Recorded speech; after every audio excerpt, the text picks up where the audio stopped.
Que Dios los bendiga a todos ustedes nuevamente.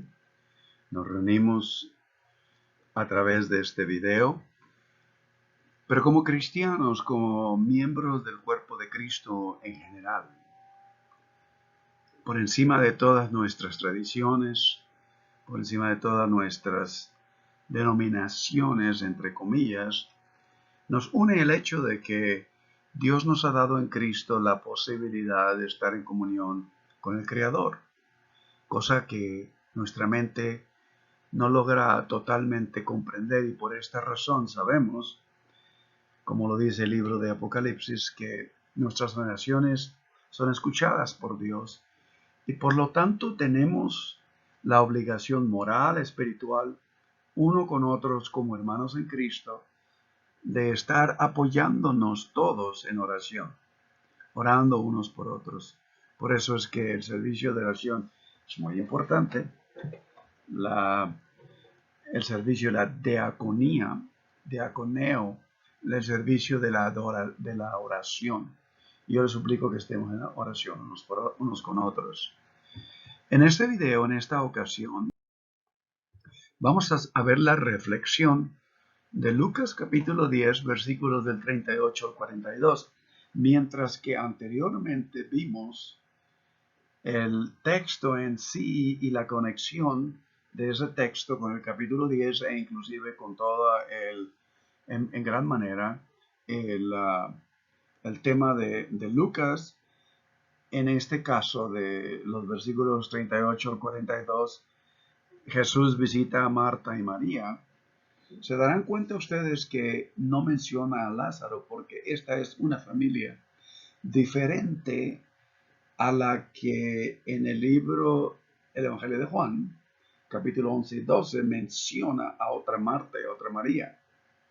Y se ha estado últimamente, después de un examen minucioso del texto del Evangelio, se viene a entender que era la casa de Lázaro y María. Pero ese es otro tema que podemos ver en otra ocasión.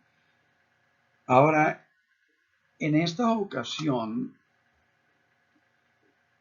Jesús visita a Marta y a María, pero en la conexión de todo el capítulo 10, existe ahí una parábola en los versículos anteriores, 25 al 37. No hemos empezado a tratar de ver las parábolas de Jesús, aunque este es un estilo de una enseñanza rabínica, y existían las parábolas rabínicas, pero no exactamente como las de Jesús. Este tipo de enseñanza viene a tomar mayor énfasis después del año 70 de la destrucción del templo. Y próximamente vamos a empezar a ver las parábolas. Está tremendamente interesante cómo Jesús habla del reino de Dios, tratando de comunicarlo a través de parábolas. Pero lo que podemos decir en cuanto a los versículos del 38 al 42 aquí en Lucas es que ni la historia del buen samaritano ni la historia de María están completas una sin la otra. La vez pasada nuevamente enfatizo que hicimos una exégesis del texto. Ahora, en, este, en, esta, en esta parte 2 vamos a hacer una reflexión de este texto. Seguramente ustedes han de haber pensado, al haberles pedido que pensaran en las preguntas y algunas otras que ustedes tengan sobre este texto. Examinémonos detenidamente, pero en una manera de reflexión sobre el texto. Cada una de estas narraciones, el buen samaritano y la visita de Jesús a Marta y María, junto con todo el resto del capítulo 10, que está desde la narración del principio, que la misión de los 70, entonces nosotros vemos que el modelo para el discipulado, el modelo del discípulo, y lo que seguramente Lucas, de una manera detrás del texto, nos dice es que el discípulo modelo ejemplifica los dos. al buen samaritano y a María. El buen samaritano que ama a su prójimo y María que ama a su Señor. Al intérprete del Torá, en los versículos del 25 en adelante, en la narración anterior a la que estamos viendo, Jesús le dice en el versículo 37, ve y haz lo mismo, le pide que tome acción.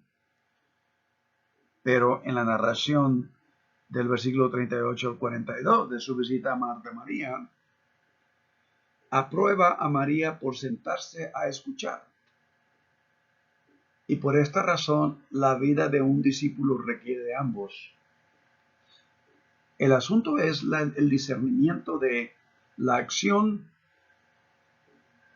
y la atención a escuchar de parte de Dios y la acción que viene como el Espíritu de Dios lo dirige al discípulo a hacer. María había tomado la postura de una discípula, quien podría culpar a Marta, digamos, por golpear algunas ollas. ¿Quién la podría culpar? Por golpear algunas ollas y poner los platos sobre la mesa con un golpe fuerte en su frustración que se iba escalando, que iba aumentando. Y quizás Jesús escuchó el bullicio que estaba pasando en todos los trastes que se estaban moviendo allá en la cocina, en el cuarto de atrás, y después de un rato incluso los murmullos de Marta.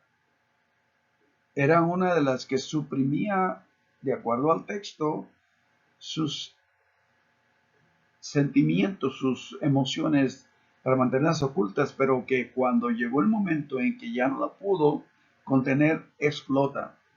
Dado que Jesús era bastante agudo para medir lo que estaba pasando en el corazón de las personas, sabía de qué se trataba el murmullo que escuchaba, mucho antes que la frustración de Marta explotara en palabras. Pero esperó hasta que Marta habló. Y esto nos enseña a nosotros en la manera en la que Dios trata con nosotros a veces. Muy a menudo, nosotros dentro de la iglesia o en nuestras relaciones promovemos nuestros intereses, nuestra agenda, nuestra manera de ver las cosas y nuestras expectaciones. Y lo enfatizamos al punto de frustración de nosotros y los que nos rodean. Hasta que, agotados de tratar y tratar y tratar, decidimos orar viniendo a Dios y escuchar de parte de Dios. Marta, en el texto, eventualmente, en el versículo 40, describe que le llama la atención no a María, por la que ella se sentía frustrada, sino al Señor. Y Marta le dice, Señor, comienza Marta. El texto puede indicar, decirle, ¿no te importa? Mostrando que María no era la única bajo escrutinio. ¿No te importa? Repitió, y luego la mirada recayó en su hermana María. ¿Que mi hermana me ha dejado sola para hacer el servicio? Esta frustración mostró sus emociones en parte. De hecho, muy francamente, a Jesús no le importaba eso. Me imagino que cuando la ve a Marta, sonríe y le dice, Marta, querida amiga, estás preocupada y distraída por muchas cosas, porque así era Jesús en su ministerio. ¿De qué os afanáis? Basta cada día su afán. Ved las flores del campo, buscar el reino de los cielos. Todo será añadido. Este es un momento importante en esta narración del versículo 38 al 42 en Lucas. En esta historia, porque Jesús no va tras la atareada Marta en actividades como en cierta manera justificando su actividad, sino a la preocupada y distraída Marta. Él está hablando con su amada amiga Marta, quien ha llegado a un estado de ansiosa distracción por la comida que quería tener para él. Aun cuando esto era un propósito noble, él ve el corazón de ella. Ella desea servir, pero ¿cuántas veces nuestra frustración nos lleva a un momento de enojo, aun cuando se trata de servir, entre comillas, a nuestro Dios? Ha centrado su frustración no solamente en su hermana, de acuerdo a esta narración, sino también ahora ella le habla al Señor en medio de ese torbellino de emoción y también, en cierta manera, directa o indirectamente, canaliza esto a su amado amigo e invitado a la mesa en su casa, y ha perdido de vista a quien significativamente llama Señor. Jesús le está llamando suavemente a reenfocarse. La hospitalidad no se trata principalmente de la comida. Más importante es el enfoque, el propósito por el cual hacemos las acciones que hacemos. ¿Qué propósito tiene detrás de todo eso? ¿Cuál es la inclinación del corazón en hacer todo eso? Durante años, esta historia del versículo 38 al 42, se interpretó esta historia para priorizar la vida contemplativa, o sea, la vida de reflexión y oración. Y esto en comparación a la vida activa. La vida mejor era la vida de oración y contemplación. La vida tranquila se consideraba más perfecta que la vida activa. Más recientemente se han ofrecido otras interpretaciones desafiantes de esta historia. Algunos sugieren que la narración refleja un esfuerzo dentro de la comunidad cristiana del primer siglo a la que Lucas escribe para sacar a las mujeres de la esfera activa de servicio en la iglesia. Si ustedes recuerdan la historia de Tecla, ¿sí? Ustedes la pueden ver si van a la historia de la iglesia, en la que ella totalmente abandona toda su casa para seguir al apóstol Pablo y en este caso entregar su vida a Cristo. Y finalmente termina en un martirio por las autoridades romanas. Y esta interpretación nos deja con una historia que refleja esa misma tendencia entre algunas iglesias cristianas, algunas denominaciones hoy en día, que restringen el papel de la mujer en el ministerio, especialmente en posición de liderazgo. Y no se reconoce cuando Dios se mueve en el alma y en la persona, en su espíritu. Para algunos, parece que tenemos a Lucas inclinándose al lado de la restricción de la mujer, llamando a Marta del ministerio de servicio para que se uniera a María en la elección de la mejor parte. Vean el versículo 42. Pero solo una cosa es necesaria. Y María ha escogido la buena parte, la cual no le será quitada. En otras palabras, indicando en una manera del texto más superficialmente que Lucas está diciendo que Jesús, en una manera sutil, está indicando que Jesús le está pidiendo a Marta que deje esas partes que la han traído a una actitud ansiosa y naturalmente de frustración, y que venga a tomar una postura más pasiva, sentándose serenamente ante el Señor, escuchando en absorta atención, así como María, que escogió la mejor parte. Y esto algunos comentarios lo han indicado.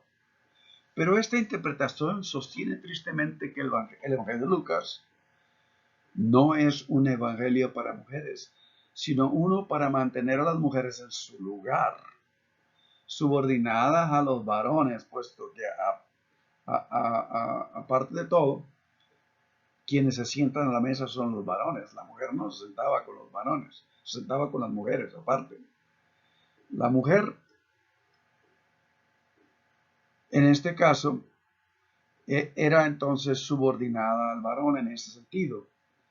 La mejor parte de María está sentada pasivamente a los pies del Señor, es lo que ella ha escogido, mientras Jesús parece reprender a Marta por esta atrapada, caer en una trampa y estar atrapada en la ansiedad y la preocupación, a pesar de que ella lo está sirviendo a él. Sin embargo, esta historia se puede leer de otra manera. No afirma necesariamente la vida contemplativa, pasiva de oración o la vida de estar quieto y escuchar y reflexionar. Y no debe usarse para negar a las mujeres de sus dones y llamado al ministerio tampoco. Mientras, si ustedes se darán cuenta, en español es la buena parte, y María ha escogido la buena parte en el español como en el griego, porque el español es muy cercano al griego. Leemos que María ha escogido la buena parte. En inglés dice la mejor parte. Y en esto, muy sutilmente, está desvalorando las partes que Marta había tomado para servir a la mesa. En ese sentido, María ha elegido la parte buena, es decir, ha elegido la conexión con Dios que es buena, porque esta parte de escuchar es la base y la energía de la acción eficaz que honra a Dios. Esto significa que hay un llamado a reconocer que Dios está tanto en un lado como en el otro, tanto dentro como fuera, sosteniéndonos mientras que nos llama a laborar al servicio y a través de nuestro servicio a realizar un mundo de justicia, misericordia y paz. No es un mensaje de uno solamente de un lado o del otro, sino de ambos. Y esto es lo que en esencia todos los críticos bíblicos están de acuerdo, que implica para nosotros la pregunta, ¿qué implica esto acerca del ordenamiento de nuestras vidas hacia la santificación y el servicio dentro de la iglesia de hoy? Si se han hecho esta pregunta, más al punto de la narración de Lucas, más relacionado con el tema de Lucas, ¿cómo debemos mostrar hospitalidad cuando la espera de Dios se acerca? Primero, debo mencionar, sobre todo al principio de esto, que una iglesia que es hospitalaria con Cristo y en Cristo es una comunidad que está marcada por la atención que la comunidad le da a la palabra de Dios, que esa es la fuente, la comunión, la revelación de Dios, de sus propósitos para todos nosotros. Una iglesia que ha sido llevada a estar preocupada y distraída por muchas cosas, ¿sí? Como se lo dice el texto en el capítulo 10, versículo 41, inevitablemente será una comunidad que morará en las aguas nada profundas, saturada de frenéticas comidas compartidas, ansiosas campañas de mayordomía y otros eventos diseñados simple y sencillamente para perpetuar, para fortalecer la institución. Y esto me hace recordar a mí en una ocasión, en una de mis clases en la Universidad Nazarena en Bethany, después de una visita de un catedrático, se levantó la pregunta a uno de los maestros diciendo, ¿y qué verdaderamente estamos haciendo como nazarenos?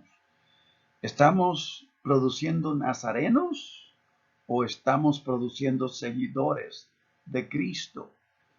Y muchas veces la iglesia en sus tradiciones se ha dedicado más a fomentar eventos diseñados simplemente para perpetuar o para establecer y asegurar la institución, más que el Evangelio de Jesucristo. Y eso es tremendo. Las decisiones se tomarán en las reuniones sin una pizca del reino de Dios. La comida y la bebida aparecerán en la mesa muy seguido en las reuniones sin que Cristo sea reconocido, como lo es en el texto mismo de Lucas, al partir el pan. Porque cada vez que nos reunimos en la iglesia, aun cuando el texto lo dice, cuantas veces os reunís, hacer esto en memoria de mí, es lo que Jesús dijo. Muchas iglesias lo celebran una, dos veces al año, cuatro veces al año, en fin. Pero Jesús lo enfatizó, hacer esto en memoria de mí. Cuantas veces os reunís.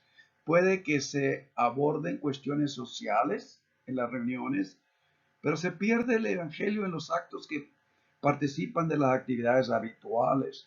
Y muchas de estas actividades se vuelven rutinarias semanalmente. Eso a menudo lleva a una congregación a ponerse francamente irritable y agotada.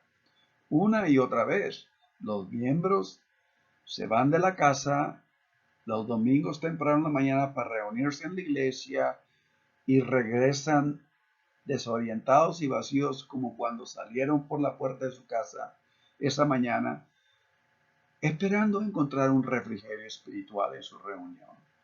Las reuniones interminables engendran resentimiento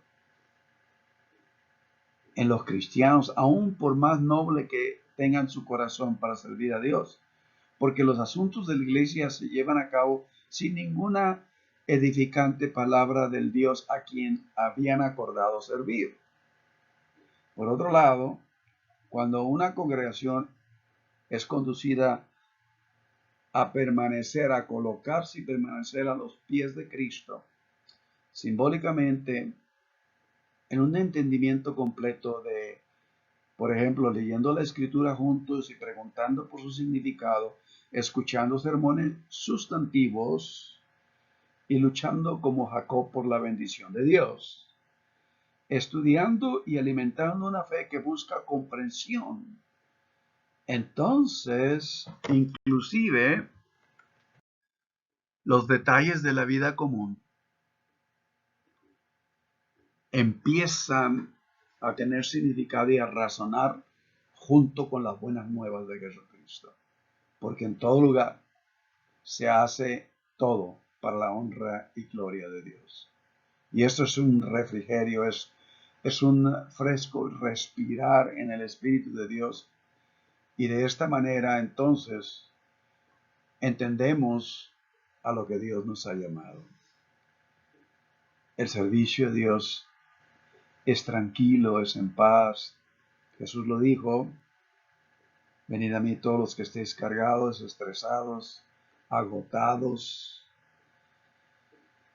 agobiados. Yo os haré descansar, aprended de mí, dice él,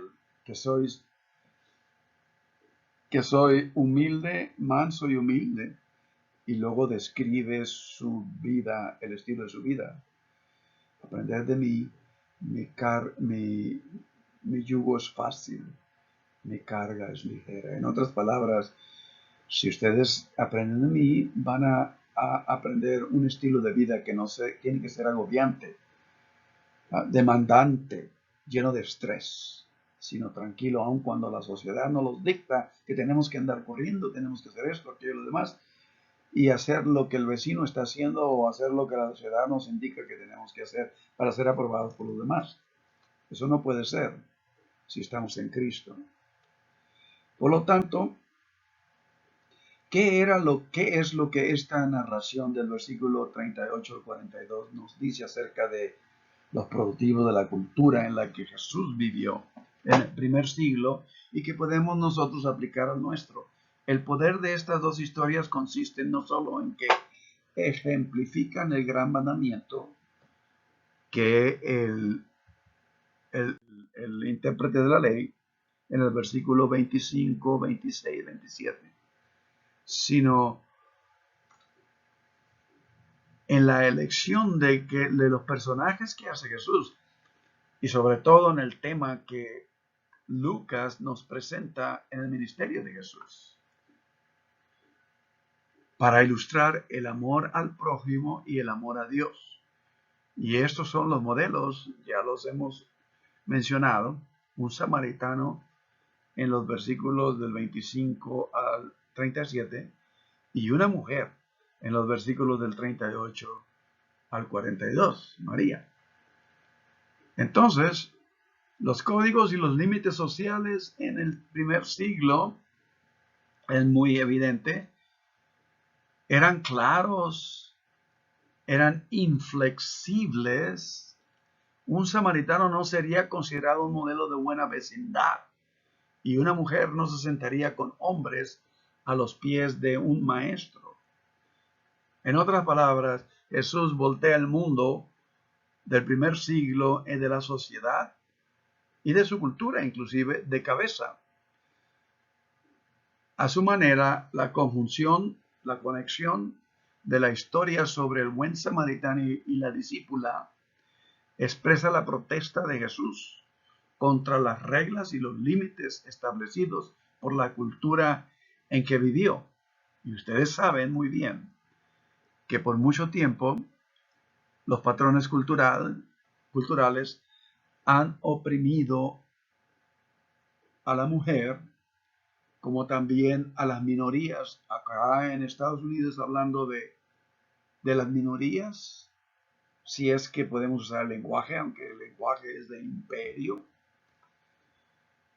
Por lo tanto, María, la discípula,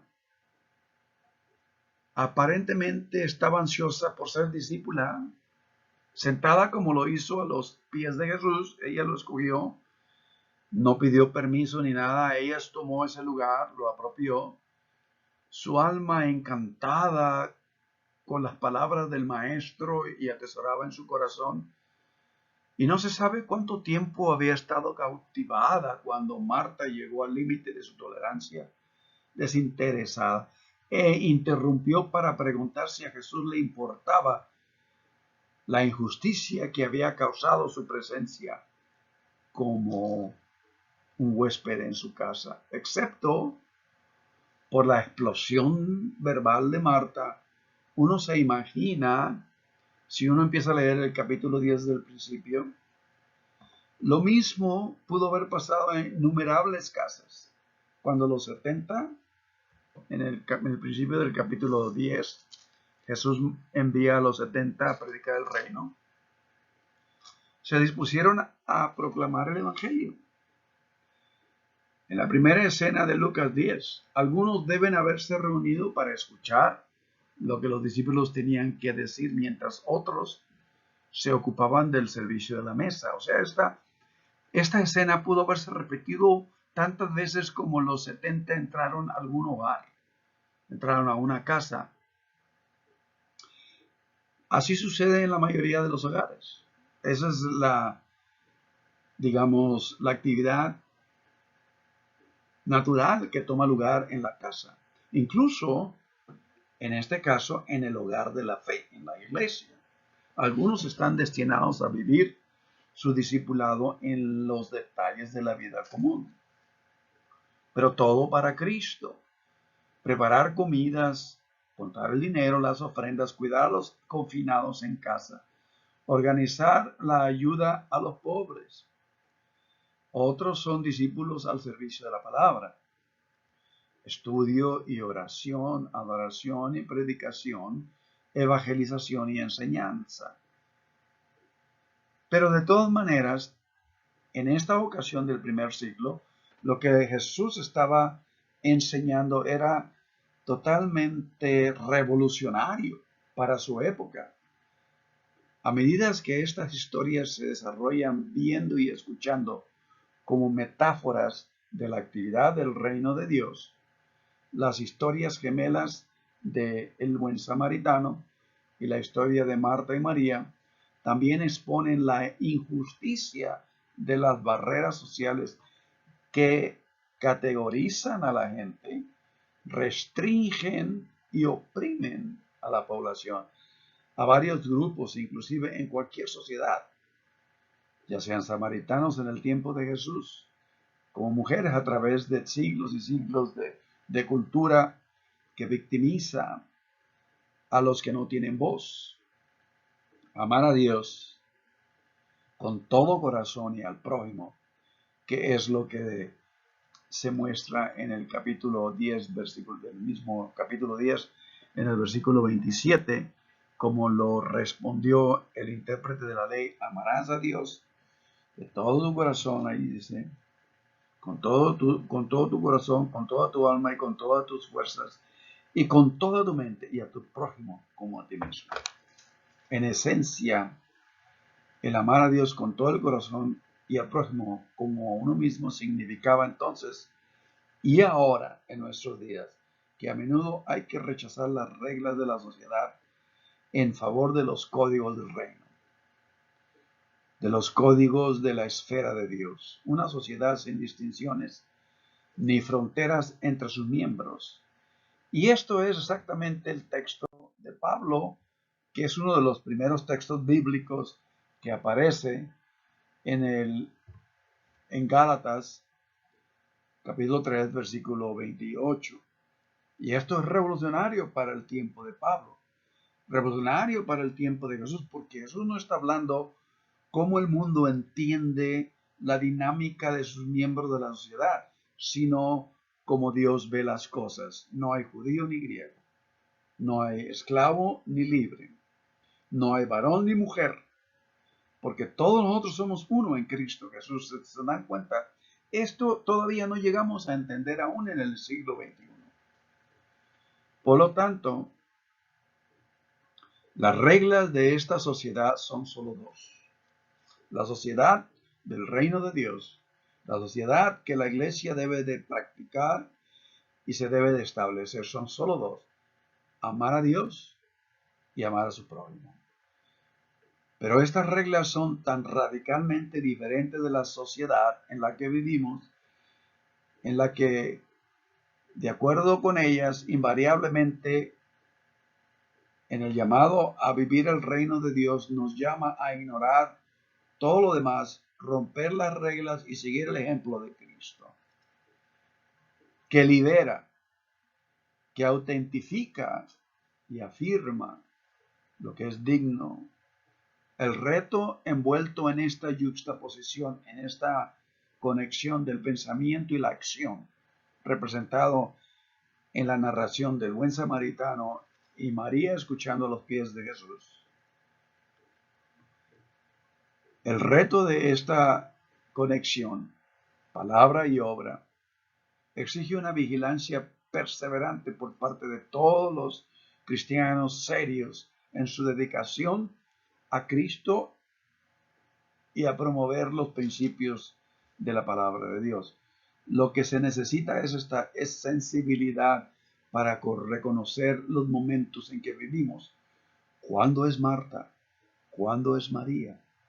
¿A quién hay que recordar los peligros implícitos en su postura? En este caso, de acuerdo a la narración de Lucas. Debemos estar siempre atentos, sobre todo en nuestra época de ajetreos e imitación de lo que dicta la sociedad en general en la que vivimos, de los peligros de un hacer que no ha escuchado primero y buscado palabra que expresen lo que se ha oído. Eso es porque parece para mí suficientemente claro, es que la gente en nuestros días necesita más el elogio de Jesús a María, quien hizo lo único necesario. En Lucas capítulo 10, versículo 92, solo una cosa es necesaria para nosotros hoy en día, del bullicio, las actividades y todas las voces que vienen a nosotros en la ocasión en cuestión, que es el Evangelio de Lucas capítulo 10, versículo del 38 al 42. Ella no se sumergió en la actividad, sino en el acto, y fíjense bien, ya esta es una decisión, es un acto necesario de escuchar la palabra de Jesús. Y de esto está lleno el texto, porque en muchas ocasiones los profetas le declararon al pueblo: oíd la palabra de Dios. Jesús lo dijo: escudriñad la escritura. Todo tiene un balance saludable. Y ahora yo les invito a venir en oración.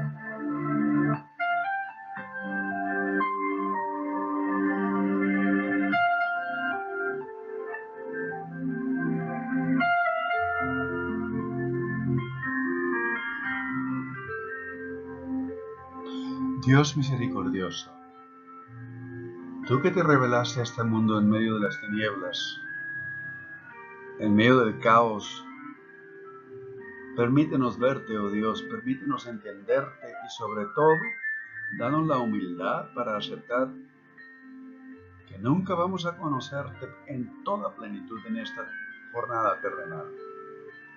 Permite, oh Dios, que te podamos conocer todos los días un poco más.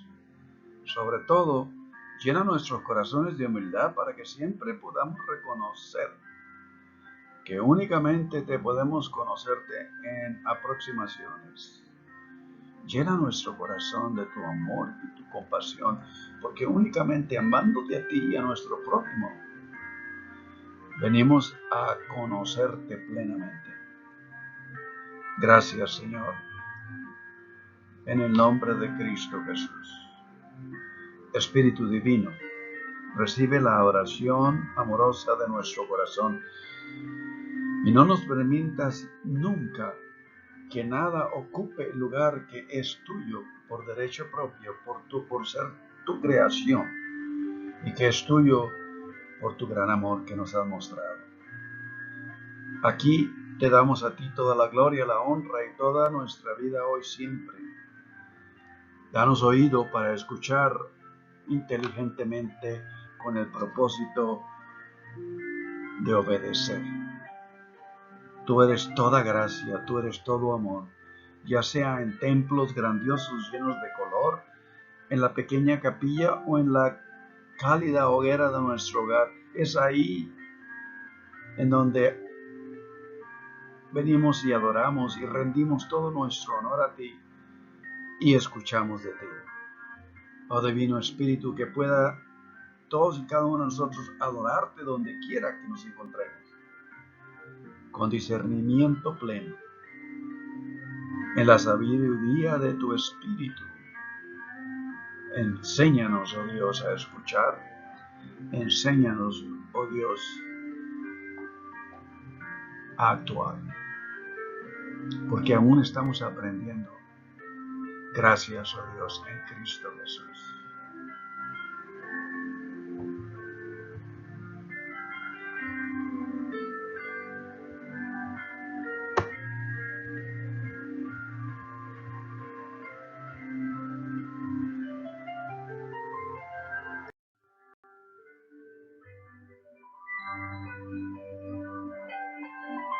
Bendiciones, paz, realización en Cristo.